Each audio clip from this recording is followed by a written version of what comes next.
તમિલનાડુના ઉટીમાં ફ્લાવર શોનું આયોજન કરવામાં આવ્યું છે, જેને તમિલનાડુના મુખ્યમંત્રી સ્ટાલિન દ્વારા ખુલ્લો મૂકવામાં આવ્યો છે.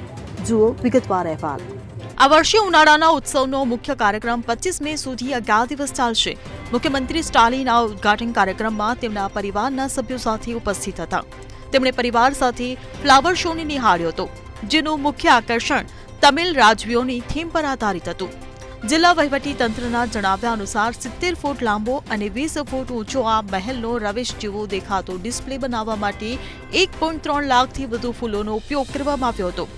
આ ઉપરાંત 75 ફૂટ લાંબા અને 25 ફૂટ ઊંચા રોયલ પેલેસના નિર્માણમાં 2 લાખથી વધુ કાર્નેશન, ગુલાબ અને ક્રાયસન્થેમમ્સનો ઉપયોગ કરવામાં આવ્યો હતો. વધુમાં દિવ્ય હંસ બનાવવા માટે 50,000થી વધુ ફૂલોનો ઉપયોગ કરવામાં આવ્યો હતો, જ્યારે એક પુષ્પ સિંહાસન પણ પ્રદર્શનમાં હતું, જ્યાં સીએમ સ્ટાલિને ફોટોગ્રાફી માટે પોઝ આપ્યો હતો.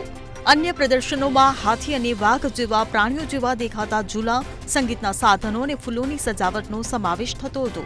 આ પછી તેમણે ફૂલ પ્રદર્શન અને જીબીજી અંતર્ગત લગાવવામાં આવેલા વિવિધ સ્ટોલનું નિરીક્ષણ કર્યું, ઇટાલિયન ગાર્ડનની મુલાકાત લીધી તેમજ નવા બનેલા ફન હાઉસનું ઉદ્ઘાટન કર્યું.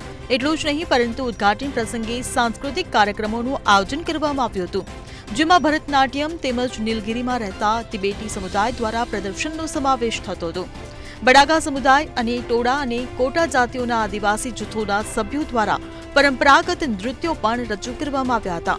ત્યારે આ કાર્યક્રમમાં નીલગિરી કલેક્ટર લક્ષ્મી ભવ્ય તનેરુ, પોલીસ અધિક્ષક NS નિશા અને વન વિભાગ અને નીલગિરી જિલ્લા વહીવટી તંત્રના ઉચ્ચ અધિકારીઓ પણ હાજર રહ્યા હતા.